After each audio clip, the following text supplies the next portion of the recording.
when we talk about localized risk, we're really talking about direct access. AI-enabled threats affect close races, right? So those ones are going to target low-profile contests where slight shifts matter a great deal, right? Because they can influence by 1%. That's all they need. Those are going to be, I assume, the primary targets. AI-generated content can be used for misinformation, and I have to say, it's very eloquent.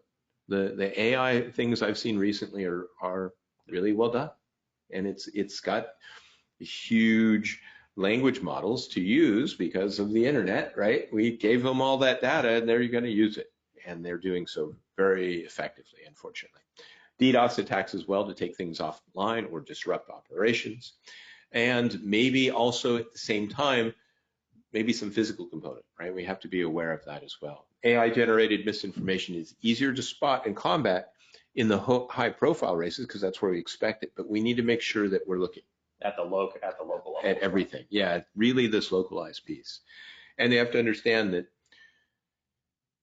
it's really looking at all the differences and combining that knowledge for us to come out with a better decision as to where to go with the protections. Risk for ECCs. So when you talk about emergency communication centers, false positives are more dangerous than false negatives, right? Because then we, especially in our world of public safety, we tend to then react to an emergency, even if there isn't one, right? If there is an emergency we don't know about, well, there are so many sources now that it is more likely we're going to find out about the emergency. Harder to hide a real event than it is to create a fake one, is what we're saying.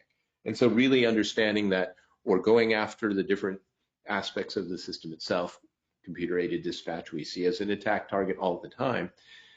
And the idea is to slow down response, right? And if you slow down response, then the mortality rate of the folks is really going to go up, right? 1 to 2% for each minute. So 60 minutes later, that's a much worse outcome than we would hope for, right? And so we really need to understand it and look at that. And even if anything that we can do to protect those systems, to make those efficiencies there, can save thousands of lives. In public safety, you guys know this. We're just really reiterating it so that we can all get behind it and understand it. And we keep seeing the attacks against hospitals increasing costs, which also costs us all and could affect lives as well, right? So understanding that. And the same with the building side. On the fire department side, 20% per minute.